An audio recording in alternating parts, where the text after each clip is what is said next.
미국의 어떤 분은 언어 장애뿐만 아니라 또 손과 발과 온 몸을 움직일 수 없는 장애를 가졌습니다. 그런데 미국의 한 대학에서 이분의 뇌에 반도체 칩을 넣고 이분이 하고 싶은 말을 이제 머리로 생각하면 그 단어가 전기 자극으로 컴퓨터에 전달이 되어서 화면에 그 단어가 이렇게 나타나게 하는 겁니다. 무슨 말인가 하면 머리로 무슨 말을 하려고 생각만 해도 그것이 컴퓨터 화면에 문장으로 나타나게 되는 겁니다. 대단한 기술이죠. 자율 주행차가 도로에 달린다는 사실은 더 이상 우리에게 새로운 소식이 아닙니다. 인공지능 AI가 개발이 많이 되어서 주가 투자나 주식 투자나 의료 상담이나 법률 상담도 AI가 점점 감당해 가고 있습니다. 과학기술이 얼마나 빠른 속도로 놀랍게 발전하고 있는지 모릅니다.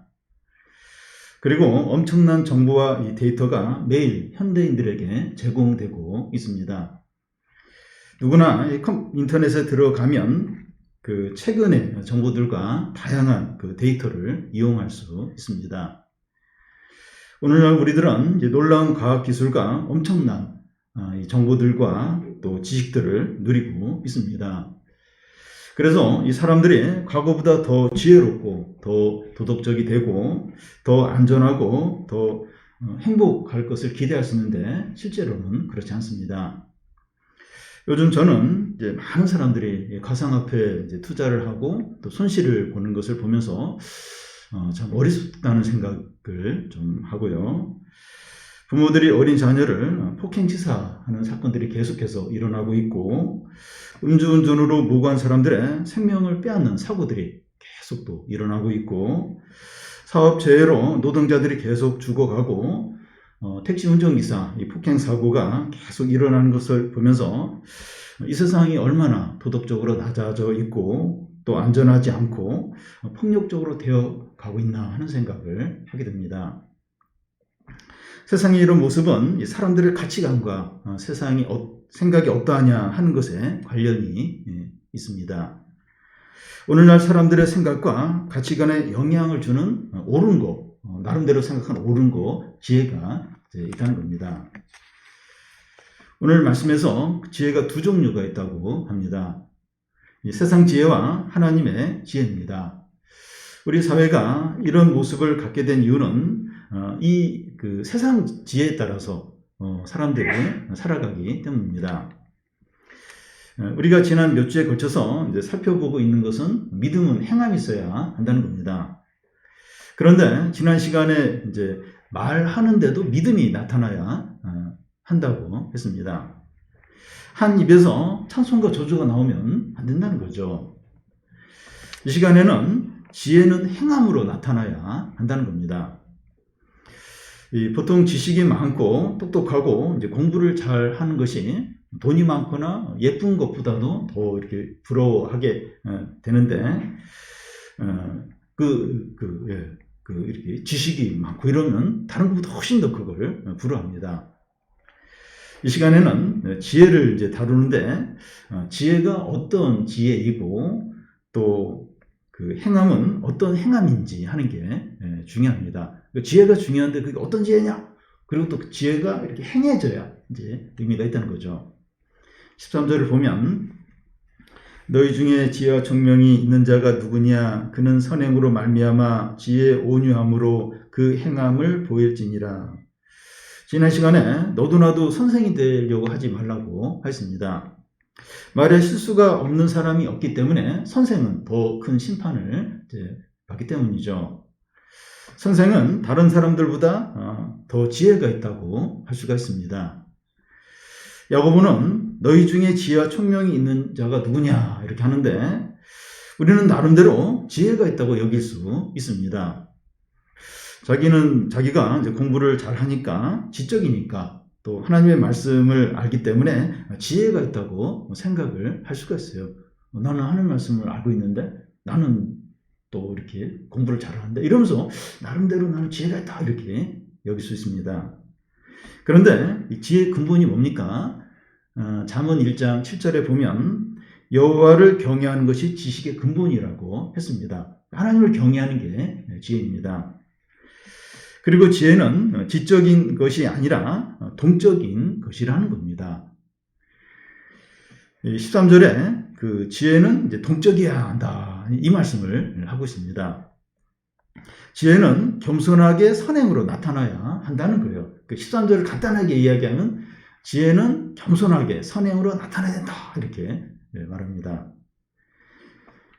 이 믿음이 이제 행함으로 나타나야 하듯이 지혜도 행함으로 나타나야 한다는 겁니다. 그 세상에서도 좋은 아이디어를 가지고 있는데 그걸 이렇게 사용하지 않으면 소용이 없어요. 그리고 훌륭한 이렇게 어떤 교훈을, 어떤 걸 알고 있는데 그것대로 하지 않으면 아무 소용이 없는 것과 같습니다. 믿음이 행함으로 나타나야 하듯이 지혜도 행함으로 나타나야 한다는 겁니다. 그래서 지혜는 하나님을 안다거나 또 성경 지식을 많이 가지고 있다거나 또 말씀을 많이 들은 것을 말하지 않고 하나님을 경외하는 것이 행함으로 나타나는 것을 말합니다.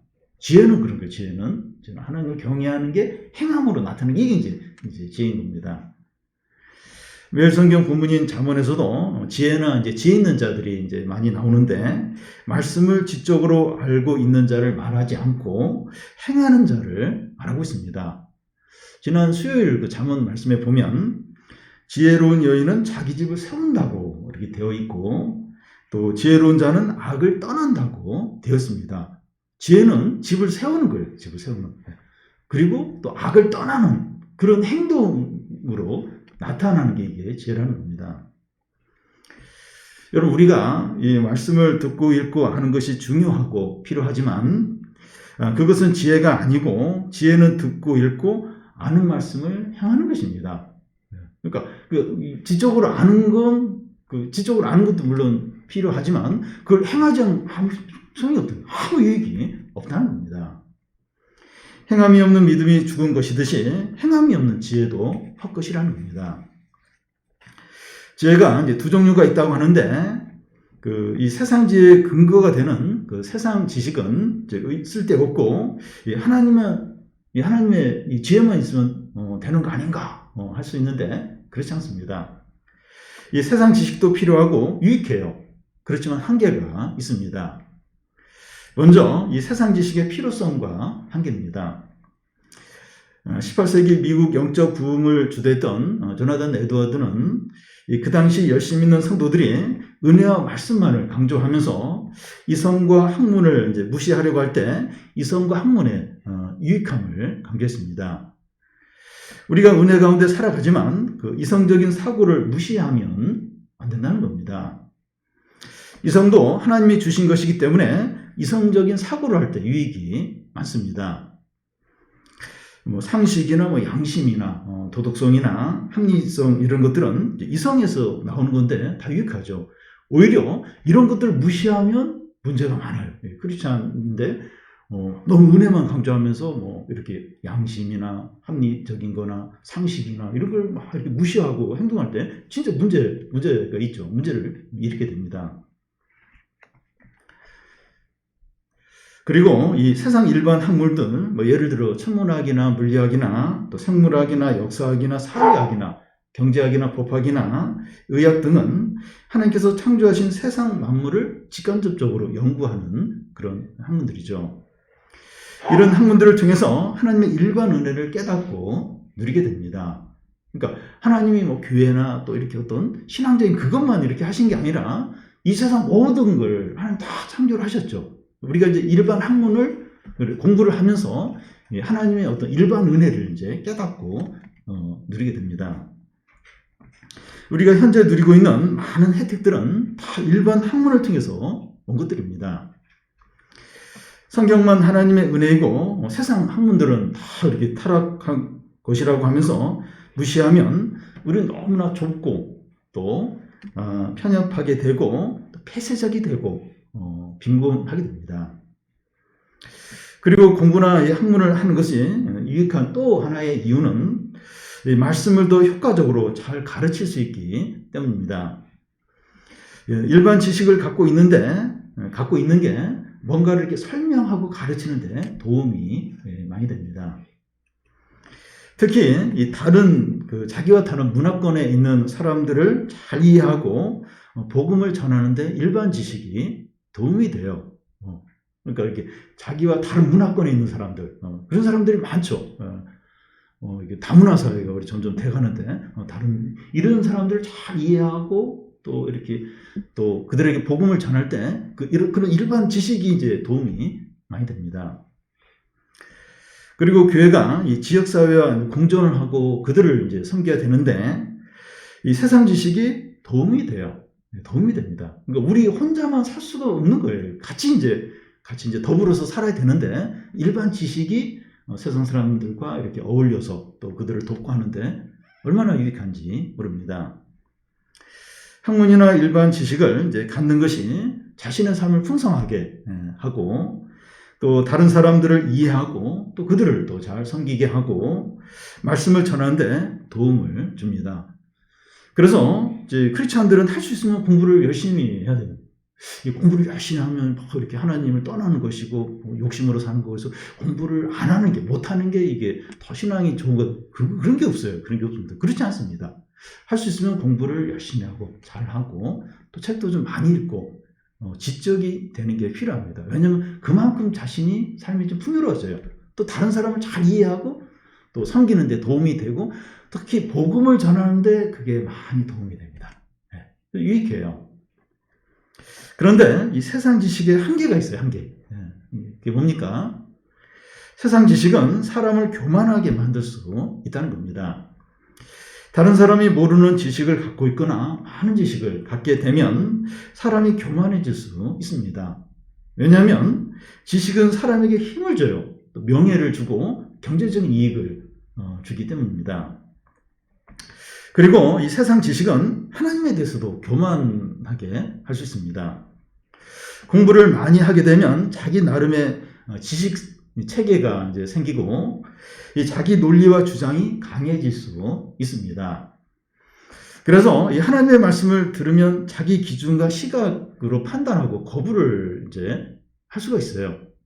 그러니까 공부를 이렇게 많이 하게 되면 어떤 그게 생겨요. 어떤 지식의 틀, 어떤 지식의 체계가 생기는데 그걸로 이제 모든 걸 판단하게 되는데 하나님 말씀도 그걸로 판단하면서 거부하기가 이제 쉬운 겁니다. 오히려 이런 지식 체계가 없는 사람은 하나님 말씀을 순수하게 좀 더 받아들이는 그런 경향이 있습니다. 이 세상 지식의 다른 하나의 한계는 사람을 진정으로 변화시키지 못한다는 겁니다.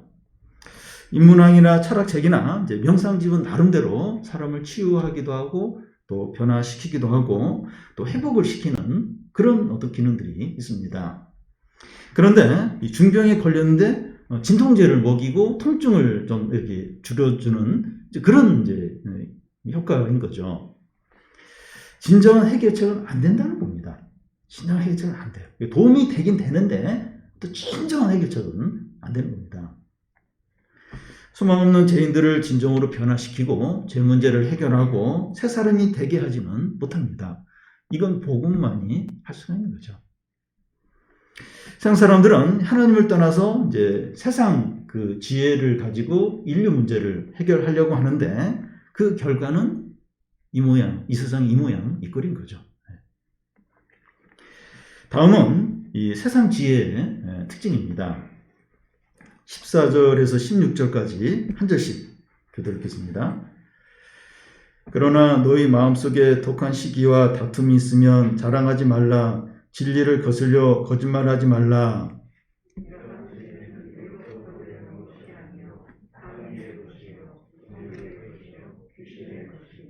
시기와 다툼이 있는 곳에는 혼란과 모든 악한 일이 있음이라.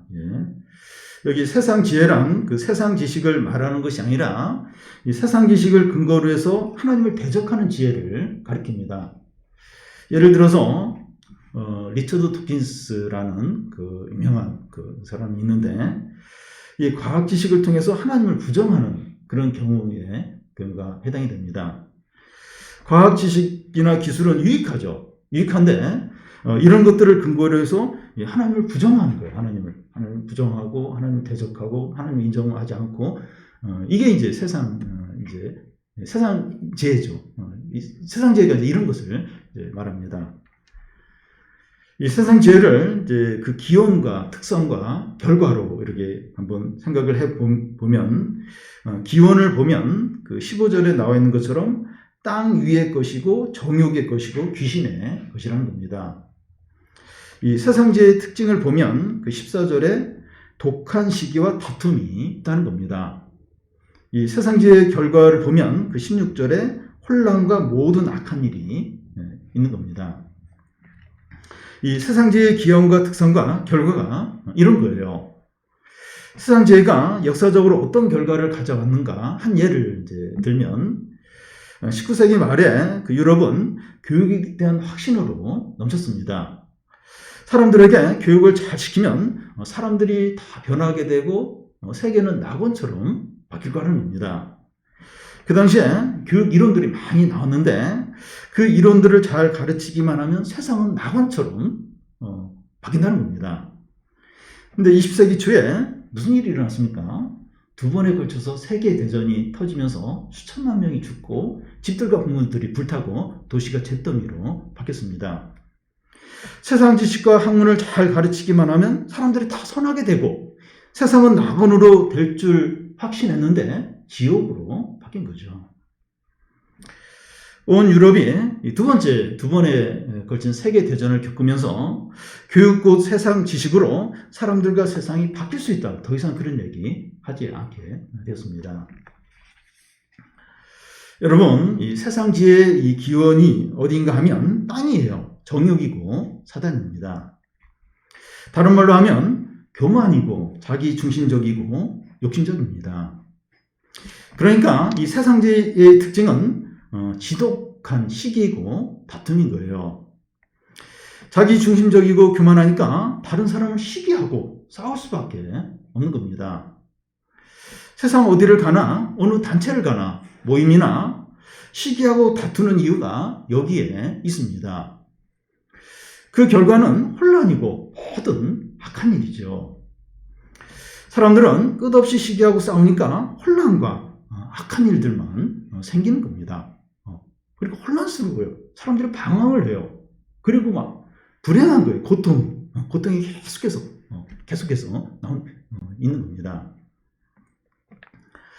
여러분, 이 뉴스를 보거나 주위에 들리는 이렇게 말들을 들어보면 어떻게 그런 말도 안 되는 일이, 끔찍한 일이, 또 악한 일들이 일어날 수 있을까 하는 생각이 들 때가 있어요. 여러분, 뉴스를 보면 요즘 그렇지 않습니까? 어떻게. 그런 일이 계속 반복해서 말도 안 되는 일들이 그렇게 반복해서 일어납니다. 음주사고로 그렇게. 근데 계속 일어나요. 계속. 또 어린 자녀들 그렇게 폭행하는 말도 안 되는 일들이 반복해서 계속해서 일어납니다. 사람들이 다 교만하고 자기중심적이고 욕심이 가득하기 때문입니다. 그렇지 않고서는 어떻게 말도 안 되는 일들이 그렇게 반복해서 일어날 수 없는 거죠. 사람들이 하나님을 거부하고 세상 지혜로 살아가니까 이 세상이 이 모양 이 꼴입니다. 그런데 이 세상 지혜가 교회 안으로 들어오면 더 심각해집니다. 세상 지식을 많이 가졌다고 해서 신앙이 좋은 것이 아닙니다. 그런데 이 세상 지식을 많이 가지면 본인도 그렇게 생각하고 교회도 그렇게 여겨줍니다. 대학 교수가 교회에 왔는데 이분이 이제 신앙이 좋은 게 아닌데 자기는 대학 교수이기 때문에 청년들에게 성경을 가르쳐야겠다고 하는 겁니다. 교회에서는 당연히 교수님이신데 함석을 허락해 줍니다. 교회가 이런 식으로 하기가 쉽습니다. 이 교회사를 보면 그 노마는 기원 후 313년에 콘스탄틴 대제가 기독교를 공인합니다. 그러면서 귀족들과 부자들과 수재들이 교회에 들어오기 시작합니다. 그 전에는 여자들이나 노예들이 이제 주로 교회 가난자들이 왔는데 기독교가 공인되면서 이 교회에 특권들이 많이 부여되는 거예요. 그러니까 막 귀족들, 부자들, 또 수재들, 똑똑한 사람들이 성취자가 되려고 교회에 이제 들어왔습니다. 바른 믿음이 없어도 신부나 주교나 추기경이나 교황까지 되는 거예요. 중세 그 교황들 보면 믿음이 없어요. 정치인들이 정치로 막 이제 교황이 이제 되었습니다. 교회 안에 세상 지혜가 이제 가득해진 거죠. 그 결과가 200년에 걸쳐서 십자군 전쟁을 이제 벌이게 되는데, 그 당시 예루살렘을 이제 이슬람 국가들이 점령하고 있었는데, 성지 예루살렘을 회복하는 것이 신의 뜻이다 이러면서 유럽 국가들의 왕들과 많은 시민들과 수도사들이 7차례에 걸쳐서 십자군 전쟁에 참여하게 됩니다. 교황은 이제 십자군 전쟁에 나가는 사람들은 모두 죄의 용서를 이렇게 선언하고, 또 그 십자군 전쟁에 나가서 죽으면 순교로 여기면서 바로 천국에 간다고 그렇게 가르쳤습니다. 그런데 이 성지 예루살렘을 회복하는 것은 하나님이 원하시는 것이 아니라 이 교황이 자신의 정치적인 야망 때문에 원했던 겁니다. 교황이 원했던 거예요. 로마 교회는 이제 면죄부를 돈 주고 팔고 온갖 미신과 우상숭배가 로마 교회 안에 가득했습니다. 세상의 지혜가 교회 안에 들어오니까 은과 금은 많아지는데 나사렛 예수의 이름을 외치는 것은 없는 겁니다. 그런데 한국 교회가 점점 로마 가톨릭 교회를 닮아가고 있다는 생각을 하게 됩니다. 이 교회를 이제 세상 지혜로 이제 이끌어 이제 가는 거죠. 영업사원들에게 이제 사용하는 경영학의 마인드를 이제 교회에 이렇게 적용해서 하는 경우가 있습니다. 예를 들어서 이 대형교회들 가운데서 각 부서별로 출석 인원 경쟁을 시키는 겁니다. 등수 안에 들면 성과급으로 이제 회식비를 준다든지 뭔가 이렇게 상을 이제 주는 겁니다. 어느 대형 교회는 특별 새벽 기도를 하면서 참석하는 사람들에게 표를 이렇게 나눠줘요. 그 표를 많이 모은 사람에게는 상을 줘요. 또 그 표에 따라서 안수집사나 장로 이렇게 후보로 추천받는 그런 또 자료로 사용을 합니다. 교회 안에서 사내 경쟁이라고 하지만 일단 경쟁이 붙으면 시기하고 다투고 욕심을 내고 결국은 악한 일이 나오게 됩니다. 교회가 세상과 다른 점이 무엇인가? 그런 의심을 들게 하죠. 교회 안에 이 세상 지혜가 들어왔는지 어떻게 알 수가 있습니까? 시기와 다툼이 있나 하는 것을 보면 알 수 있습니다. 시기와 다툼이 없는 교회가 어디 있을까 할 수 있는데, 심각한 시기와 지속적인 다툼이 있느냐 하는 겁니다. 아주 심각한 시기. 그리고 계속 지속적인 어떤 다툼이 계속해서. 그러니까 교회 안에 시기와 다툼이 없을 수가 없어요. 다 죄인들이 모여 있기 때문에. 근데 아주 심각한 그게 막 지속적인 다툼이 일어나는데도 그게 이렇게 중지가 안 된다. 그건 이제 세상 지혜가 그 교회를 이끌어 이제 가는 거죠. 우리 안에도 이 세상 지혜가 들어오면 심각하게 시기하고 다투게 됩니다. 누군가가 잘 되는 것이 보면서 너무 배가 아픈 거예요. 그리고 그 사람은 너무나 미워하는 겁니다. 물론 이제 우리에게 믿음이 있어도, 믿음이 좋아도 어떤 시기심이 생겨 누가 잘 되면 그러면서 그러면 안 되지. 예수 믿는 사람 그러면 되나 이러면서 회개하고 이제 이렇게 그걸 버리는 게 정상인데, 너무나도 미워하는 거예요. 계속해서 미워하고, 그리고 너무나도 시기하는 거예요. 너무나도 그게 계속 오래오래 이제 가는 겁니다. 원수처럼 약점을 잡아서 공격을 하는 거예요. 그리고 또 싸우는 겁니다. 주님으로부터 오는 은혜와 기쁨과 찬양이 없이 교회 생활을 하는 거예요. 그런 게 없어요. 그런 걸 몰라요. 모르면서 그냥 교회 생활을 하는 겁니다. 우리 자신을 돌아봐야 돼요. 우리 자신. 이게 시기가 지금 시기심 누굴 계속 오랫동안 계속 그러면서도 아무렇지도 않게 지나고 있잖아요. 그리고 다투면서도 내가 혹시 그러지 않는지 돌아봐요. 이 은혜와 또 기쁨과 감사도 없이 이렇게 지금 그러면서도 별 문제 안 느끼면서 내가 지금 신앙생활 하고 있지 않는지 돌아봐야 합니다. 우리가 이 세상 지혜를 가지고 살아가는지 어떻게 알 수 있습니까? 우리 안에 시기와 다툼이 일어나는가 하는 것을 보면 알 수 있습니다. 지금 우리가 세상 지혜로 이제 하고 있구나 하는 것이 깨달아지면 빨리 회개하고 돌이켜야 합니다. 그렇지 않으면 혼란에 빠지고 모든 악한 일이 생기게 됩니다. 뭐 세상 지혜로 사는 게 뭐가 문제가 되는가? 이게 더 행복한 것 같은데, 더 잘 사는 것 같은데, 그렇지가 않아요. 혼란해. 방황하게 돼요. 뭐가 뭔지 모르겠는 거예요. 그리고 이 악한 일들, 불행과 고통을 겪게 돼요. 비참해요, 삶이. 돈 없는 어떤 건강이 아니고 이런 게 아니고 어떤 비참한 거예요. 불행한 거예요. 고통인 거예요. 모든 악한 일이 계속 이제 생기는 겁니다. 여러분, 우리 사회가 또 이 세상이 그렇지 않습니까? 사람들이 방황해요. 혼란해요. 어떻게 해야 되는지, 어떻게. 코로나 가운데서 취직도 안 되고 사업도 어렵고 어떻게 해야 돼? 뭘 해야 되는지. 방황을 해요.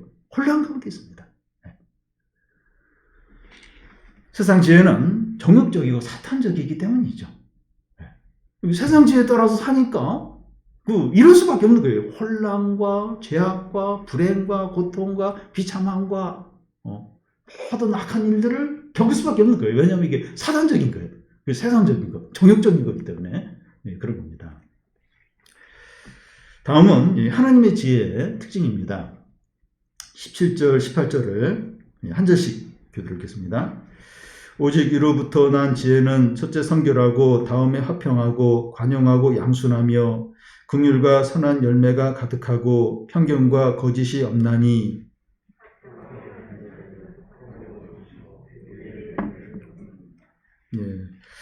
하나님의 지혜도 기원과 특성과 결과로 이제 생각해 볼 수 있습니다.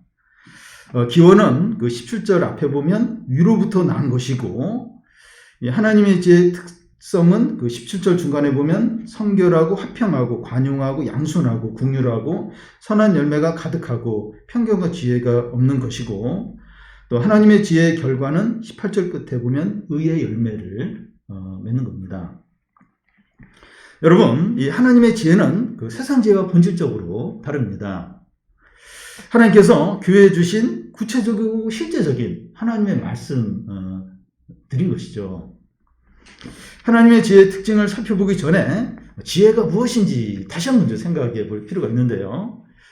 말씀을 지적으로 아는 것을 말하는 것이 아니라 이 아는 말씀을 행하는 겁니다. 지혜는 반드시 행함으로 나타나야 됩니다. 그래야 이제 이게 의미가 있고 도움이 되지, 이렇게 알고만 있는 건 소용이 없어요. 알고 행하지 않으면 아무 의미가 없습니다. 그래서 위에서 내려온 하나님의 지혜들의 특징들이 이러한데, 이 지혜는 이런 특징들을 행하는 것이라는 겁니다. 이 특징이 이제 7가지 나오는데, 그 17절과 18절에 2번 나오는 특징이 화평입니다. 위에서 내려온 하나님의 지혜의 주된 특징은 화평하게 하는 거라는 거예요. 여러분, 우리가 있는 곳을 화평하게 하려면 겸손해야 돼요. 자기를 부인해야 되고, 여기 하나님의 이 지혜의 특징들 나오는 이 성결하고 양순하고 관용하고 긍휼하고 편견과 거짓이 이제 없어야 됩니다. 그래야 이제 우리가 있는 곳에서 화평이 이제 있게 됩니다. 우리가 하나님의 지혜를 가졌다면 우선적으로 화평하는 자가 되어야 한다는 겁니다. 다른 건 다 잘하는데 시기와 다툼으로 막 가는 것마다 분쟁을 해요. 가족 간에, 친구 간에, 어디 가든지 자꾸 이렇게 시기하고 다툼을 일으킨다면 아무 소용이 없어요. 다른 거 아무리 잘해도 소용이 없습니다. 그러니까 화평하게.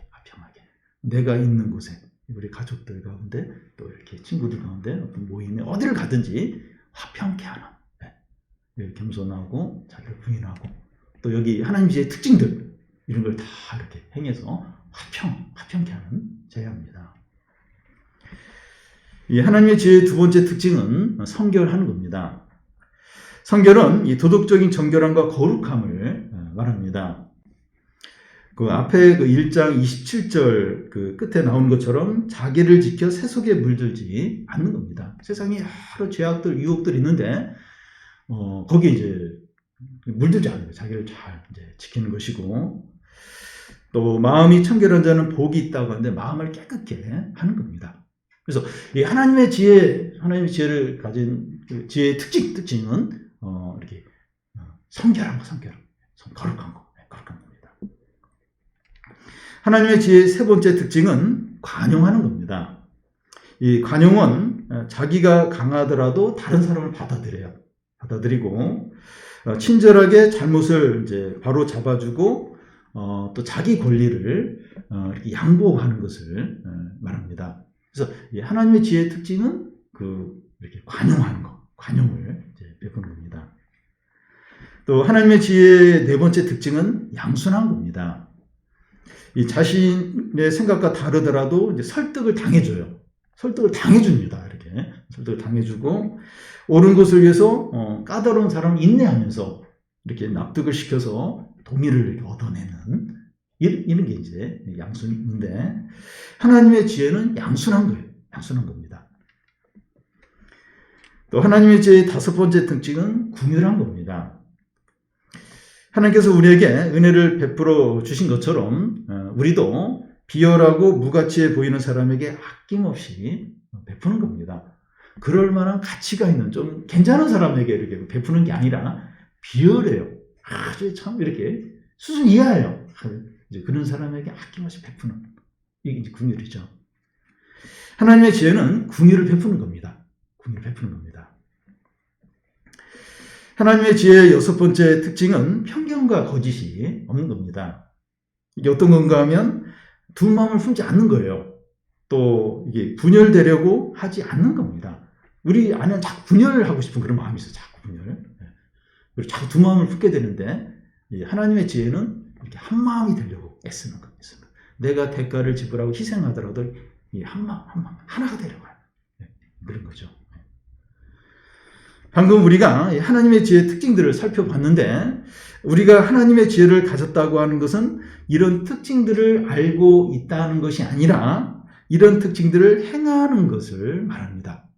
이런 특징을 알고 있다. 그래서 너는 하나님의 지혜를 가졌다. 그게 아니고 이런 하나님의 지혜의 특징을 행하는 거예요. 행하는 게 이제 지혜를 가진 거죠. 위에서 내려온 하나님의 지혜의 특징들을 한마디로 말하면 그 18절 끝에 나오는 의의 열매를 거두는 겁니다. 그래서 의는 하나님과 이제 바른 관계를 갖는 것을 말합니다. 의의 열매는 우리가 하나님과 바른 관계에 있을 때 자연스럽게 맺히게 됩니다. 포도나무에 가지가 붙어 있으면 가지의 열매가 자연스럽게 맺히는 것과 같습니다. 어떻게 하면 의의 열매를 맺을까? 애를 쓰고 그게 아니고 이렇게 하나님과 바른 관계에 있으면 이렇게 열매가 자연스럽게 열매가 맺히게 됩니다. 이 시간 우리가 이제 하나님과 바른 관계가 있는지 한번 돌아보시기 바라요. 우리는 하나님과 바른 관계 있습니까? 하나님을 경외하고 사랑하고 순종하고 있습니까? 그렇지 못하다면 우리와 하나님과 바른 관계를 맺고 있는 죄와 욕심과 교만을 버리시기를 바랍니다. 이 죄, 욕심, 교만, 또 어떤 다양한 죄들이 이제 하나님의 관계를 막고 있어요. 버린 거예요. 버리시기 바랍니다. 가장 우선적으로 하나님과 바른 관계를 회복해서 의의 열매를 맺으시기를 바랍니다. 이 시간 또 한 가지 살펴봐야 할 것은 우리가 세상 지혜를 가졌는가 아니면 하나님의 지혜를 가졌는가 하는 겁니다. 두 가지는 다 가질 수 없고 또 둘 사이의 중립은 존재하지 않습니다. 그러니까 세상 지혜도 갖고 하나님 지혜도 갖고 불가능해요. 그리고 중립, 나는 그냥 중간에 있겠다. 그것도 불가능합니다. 우리가 이 욕심과 교만과 시기와 다툼 가운데 지내고 있다면 세상 지혜에 따라서 살아가고 있는 거예요. 내가 잘 모르겠는데 근데 다툼과 욕심과 교만 가운데 이렇게 지금 그런 가운데 있다면 내가 세상 지혜에 따라서 살고 있는 겁니다. 지금 회개하고 돌이키시기를 바랍니다. 우리가 위에서 내려온 하나님의 지혜를 가지고 있습니까? 그렇다면 지혜를 행하시기 바랍니다. 겸손하고 화평하고 성결하고 양순하고 긍휼하고 편견과 거짓 없으시기 바랍니다. 지혜는 이렇게 그 지식이 아니라 행하는 거예요. 근데 하나님의 지혜를 이렇게 지적으로 갖고 있는 건 좋은데 행하는 건 쉽지가 않아요. 그냥 이렇게 하나님 말씀은 그냥 알고 그냥 살려고 합니다.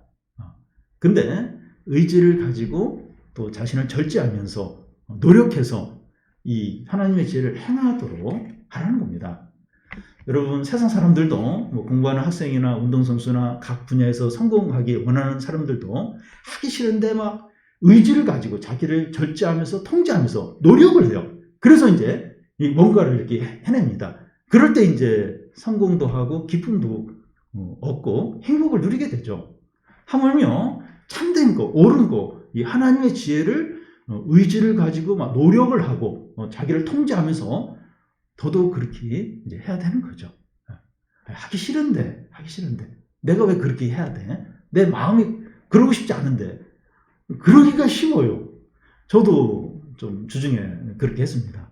그래서 좀 회개를 하고 있는데 그러기가 쉬워요. 그냥 하나님의 지혜를 그냥 알고만 하나님 말씀을 알고만 그걸로 만족하며 지내기가 쉬워요. 여러분, 하나님의 지혜를 알고만 있다. 하나님 말씀을 알고만 있다. 그러면 어떻게 행하게 되는가 하면 세상 지혜로 행하게 되는 겁니다. 근데 하나님의 지혜를 행할 때 의지를 가지고 노력을 하고 자기를 통제하며 행할 때 의의 열매를 맺게 되죠. 진짜 진정으로 가치 있고 의미 있는 삶을 살고 사람들을 살려요. 그리고 하나님께 영광을 돌리게 되죠. 진정한 행복과 만족을 얻게 됩니다. 세상 지혜로 사는 거하고 하나님 지혜로 사는 거 이게 무슨 차이가 있나? 차이가 엄청나요. 세상 지혜는 시기와 다툼을 일으키고 혼란 가운데 빠지게 되고 모든 악한 일이 나오게 됩니다. 이 세상이 이 모양 이 꼴이고 뉴스를 볼 때마다 그런 말도 안 되는 일이 계속해서 또 주위에 들리는 말들이 그런 참 악한 일들이 계속 일어나는 이유가 이 세상 지혜를 따라서 살기 때문이에요. 다른 게 아니고 공부를 안 해서거나 뭐 다른 어떤 문제가 아니고 세상 지혜에 따라서 사니까 이 세상이 이 모양 이 꼴이고 뉴스에서 계속 그런 일이 반복해서 나오고 앞으로도 계속해서 나옵니다. 계속 수없이 나올 거예요. 그런 더 말도 안 되는 일, 더 끔찍한 일, 더 악한 일들이 계속해서 나올 겁니다. 왜냐하면 세상은 끝까지 세상 지혜에 따라서 살아가게 됩니다. 끝까지 망할 때까지, 인류가 망할 때까지 그렇게 살기 때문이죠. 여러분, 우리가 어리석고 미련하면 안 됩니다. 자문해 보면 계속 이제 어리석지 마라, 지혜롭게 행하라 하는데 지혜로운 게 뭔가 하면 이 하나님의 지혜를 행하는 거예요. 하기 싫어도 의지를 가지고 노력하고 자신을 절제하면서 하는 겁니다. 그렇게 할 때 불행해지는 것이 아니라 의의 열매를 맺어요. 화평케 합니다. 내가 가는 곳을 다 화평하게 만드는 거예요. 긍휼을 베풀고 진정으로 가치 있고 의미가 있고 진정으로 행복하고 기쁨이 있는 겁니다. 야고보는 오늘 우리들에게도 질문합니다. 너희 중에 지혜와 총명이 있는 자가 누구냐? 하나님 말씀 들은 자가 누구냐? 하나님 지혜를 가진 자가 누구냐? 너희는 겸손하게 선행으로 행하라. 우리 모두가 하늘에서 내려온 지혜, 곧 하나님의 말씀을 행함으로 의의 열매를 풍성히 맺고 사람들을 화평케 하고 모든 축복을 다 받으시기를 바랍니다.